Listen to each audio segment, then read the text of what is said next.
ସୌରମଣ୍ଡଳରେ ଗ୍ରହଙ୍କ ଅବସ୍ଥିତି ରାଶିଙ୍କ ଭାଗ୍ୟ ନିର୍ଦ୍ଧାରଣ କରିଥାଏ।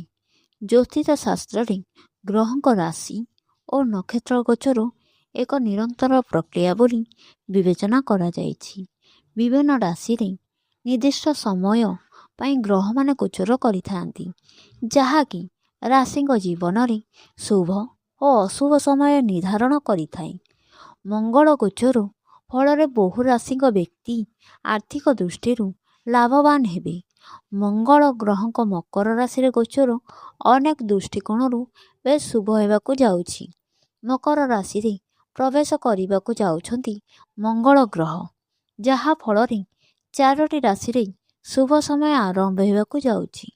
ମିଥୁନ ରାଶି। ମକରରେ ମଙ୍ଗଳ ଗୋଚର ହେତୁ ମିଥୁନ ରାଶି ପାଇଁ ଏହାର ପ୍ରଭାବ ବେଶ ଭଲ ରହିବ। ଆକସ୍ମିକ ଭାବେ ଧନ ଲାଭ ହେବାର ସମ୍ଭାବନା ରହିଛି। ମଙ୍ଗଳଙ୍କ ରାଶି ପରିବର୍ତ୍ତନ ଅନେକ ଦୃଷ୍ଟିରୁ ମିଥୁନ ରାଶିରେ ଅତ୍ୟନ୍ତ ଶୁଭ ହେବାକୁ ଯାଉଛି। ଅର୍ଥ ବିନିଯୋଗ କଲେ ଭଲ ଲାଭ ହେବ। ଏହି ରାଶିର ବ୍ୟକ୍ତି ଶତ୍ରୁମାନଙ୍କ ଉପରେ ବିଜୟ ହେବେ। ମିଥୁନ ରାଶିର ବ୍ୟକ୍ତିଙ୍କ ପାଇଁ ସରକାରୀ ଚାକିରି ଲାଗିବାର ସମ୍ଭାବନା ରହିଛି। କଠିନ ପରିଶ୍ରମ ଫଳ ନିଶ୍ଚିନ୍ତ ମିଳିବ। ନୂଆ ଗାଡ଼ି କିଣିବାର ସମ୍ଭାବନା ରହିଛି। ଧନୁରାଶି। ମଙ୍ଗଳ ଗୋଚର ଯୋଗୁଁ ପଞ୍ଚମ ଗ୍ରହରେ ସବୁକିଛି ଭଲ ରହିବ। ଇଚ୍ଛାକୃତ କାର୍ଯ୍ୟଗୁଡ଼ିକ ପୂରଣ ହେବ। ମଙ୍ଗଳବାର ନିୟମିତ ଅନୁସରଣ କରନ୍ତୁ। ଚମତ୍କାର ସମୟ ଆରମ୍ଭ ହେବାକୁ ଯାଉଛି। ମକର ରାଶିରେ ମଙ୍ଗଳ ଗୋଚର ସିଧାସଳଖ ଭାବେ ଧନୁ ରାଶିର ବ୍ୟକ୍ତିଙ୍କ ସହାୟତା ହେବ।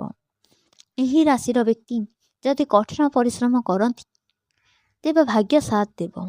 ଇଚ୍ଛା କରିଥିବା ମନୋକାମନା ପୂରଣ ହେବ।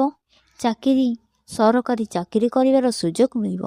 କୌଣସି ସ୍ଥାନରେ ଯଦି ଟଙ୍କା ଫସି ରହିଛି ତେବେ ଏହା ମିଳିବାର ସମ୍ଭାବନା ରହିଛି। ଆକସ୍ମିକ ଧନ ଲାଭ ହେବାର ସମ୍ଭାବନା ରହିଛି। ବାକି ଥିବା କାର୍ଯ୍ୟ ସଫଳତା ସହ ଶେଷ ହେବ। କୁମ୍ଭ ରାଶି।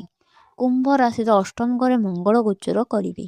ଏହାର ପ୍ରଭାବରେ କୋର୍ଟ କଚେରୀ ମାମଲାରେ ସଫଳତା ମିଳିବ। ଏହି ସମୟରେ ଦୀର୍ଘ ଦିନରୁ ଛନ୍ଦି ହୋଇଥିବା ମାମଲାରେ ନ୍ୟାୟ ମିଳିବା ସହ ପରିବାରର ସମର୍ଥନ ପାଇବେ। ଆୟ ବୃଦ୍ଧି ହେବାର ସମ୍ଭାବନା ରହିଛି। ପରିବାରରେ ଲାଗି ରହିଥିବା ବାଦ ବିବାଦ ସମାଧାନ ହେବ। ଜୀବନସାଥୀଙ୍କ ସହ ଯୋଗ ମିଳିବ। ଦାମ୍ପତ୍ୟ ଜୀବନ ସୁଖମୟ ହେବ। ଏବେ 3 ମାସ ପର୍ଯ୍ୟନ୍ତ ଟଙ୍କା ପଇସା ଅଭାବ ରହିବ ନାହିଁ। ମୀନ ରାଶି। ମୀନ ରାଶିର ପଞ୍ଚମ ଘରେ ମଙ୍ଗଳ ଗୋଚର କରିବେ। ଏହି ସମୟ ଛାତ୍ରମାନଙ୍କ ପାଇଁ ବେଶ ଶୁଭ ଫଳ ପ୍ରଦାନ କରିବ। ଆଉ 5 ଘଣ୍ଟା ପରେ ଅତ୍ୟନ୍ତ ଶୁଭ ସମୟ ଆରମ୍ଭ ହେବାକୁ ଯାଉଛି। ଚାହୁଁଥିଲେ ଜିନିଷ ମିଳିବ। ଛାତ୍ରଛାତ୍ରୀ ପାଇଁ ବେଶ ଶୁଭ ସମୟ ଆରମ୍ଭ ହେବ। ଚାକିରି ଆଶାରେ ଥିବା ଲୋକଙ୍କୁ ସଫଳତା ମିଳିବ।